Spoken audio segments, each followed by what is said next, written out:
வணக்கம். மக்களின் அன்றாட தேவைகள், அன்றாட சேமிப்பு எவ்வளோன்னு பார்க்கலாம். ஜிஎஸ்டி மூலமாக பால், சேனா அல்லது பன்னீர், காக்ரா, சப்பாத்தி, ரொட்டி ஆகியவை மீது தற்போது 5% இருக்குது. அதை 0% ஆகியிருக்காங்க. சாக்லேட்டுகள், ஐஸ்கிரீம், காபி, தேநீர், சோளத்துண்டுகள், பேஸ்ட்ரி, கேக்குகள் மற்றும் பிஸ்கட்கள் 18% தற்போது உள்ள வரி 5% குறைக்கப்பட்டிருக்கிறது.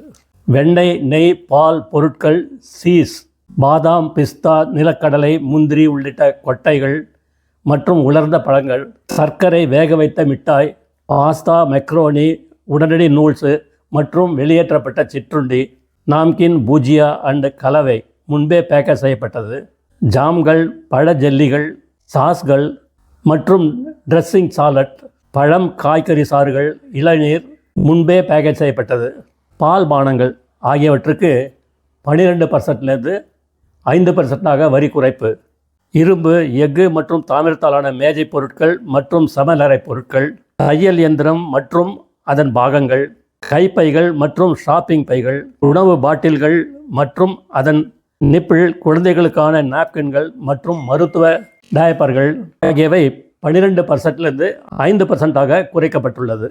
ஹேர் ஆயில், ஷாம்பு, பற்பசை, டால்கம் பவுடர், கழிப்பறை சோப்பு பட்டை, பல் துளக்கும் brush, shaving cream, shaving lotion ஆகியன 18%லேருந்து 5% குறைக்கப்பட்டுள்ளது. பிரதமர் மோடி அவர்கள் சொன்னதையும் செய்வார், சொல்லாததையும் செய்வார். ஜெய் ஹிந்த்.